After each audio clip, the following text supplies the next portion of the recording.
You ever wonder how easy it is to smuggle Mary Jane, guns, even gold, across the PNG Indonesia border? I'm talking about real routes, real people and real trade that's happening right under our noses in Sandaun province. From Bawani to Wasengla, through bush, sea and even sealed Indonesian roads. It's not just rumours. This is the new Wild West of Papua New Guinea, and it's happening right now. And listen, this isn't hearsay. Everything I'm about to share with you comes straight from the mouths of everyday people in Sandaun. People who've lived here all their lives. They know the land, the roads, the shortcuts, and the danger. Let's break this down. I'm going to walk you through how the border smuggling actually works. Because unless you've seen it with your own eyes, you won't believe how easy it is to move contraband across our border. Real talk from real locals. This is what's going down at the PNG Indo border. Point 1. Mary Jane smuggling. First up, Mary Jane.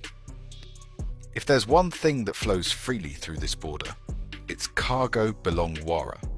You've got prisoners now sitting in cells, some Sandaun boys, but mostly Highlands and East Sepik men, all busted for smuggling stacks of Mary Jane across the Indonesian checkpoint. I saw it myself. One guy caught with piles of Mary Jane at the Indo checkpoint. You'd expect tight border security? Nope. It's that flexible. Point 2. No border control, no checks. Here's the core issue. We don't have proper border patrols. No drones. No manpower. No surveillance. At Batas Market, you jump in any taxi and before you know it, you're in Jayapura. No one checks anything. Not police, not customs, not even immigration. That freedom of movement we value so much. It's being exploited. Some abused it. Point 3. How the smuggling routes work. Now let's get into the routes. The sea route has taken over. Illegal guns from Indonesia can leave Jayapura, or somewhere between Jayapura and Batas. Take a far outside sea route, come in through Kapal on the coast on PNG side, travel up the Sepik Wara, connect to the new highway at Bogia, shoot through to Ramu, and right into the highlands. Forget the bush. It's no longer practical for smuggling heavy weapons. There's no good roads or reliable transport inland on PNG side. Smugglers are all about sea access now. And the trade? It's real. Mary Jane for guns. Gold for ammo. Several grams of gold can get you a full box of buckshot cartridges. This isn't a story. It's standard practice. Sometimes the guns get held until gold arrives. That's the level it's at. Point 4. The Bawani Gateway and why people said no to outsiders. Let's talk about Bawani. Just an hour from the Indo border. You get on that road, cross Wara Bawani, and you're at the edge. From there, you hit Kembi, then Mamamora, and slip into Indonesia on sealed roads. And this, right here, is one of the big reasons locals in Sandaun rejected a group of Highlanders who came to work at Bawani oil palm. People here are cautious. They know how easy it is to get to the border from Bawani, and they know that it's the perfect launchpad for smuggling. So when outsiders come in, especially from regions already heavily involved in tribal fights and crime like the Highlands of PNG, locals feel the threat, and they respond by saying no.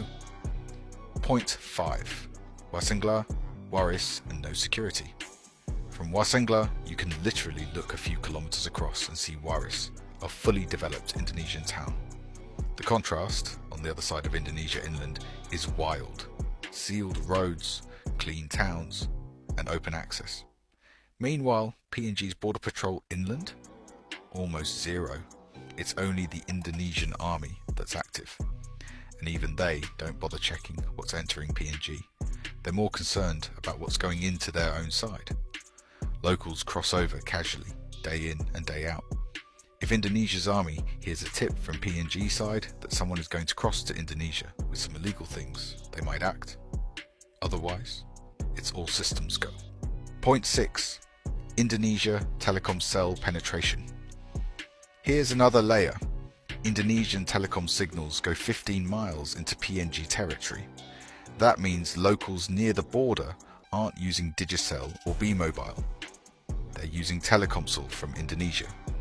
Smugglers can coordinate through a foreign network our authorities can't even monitor. PNG's totally in the dark. Point 7.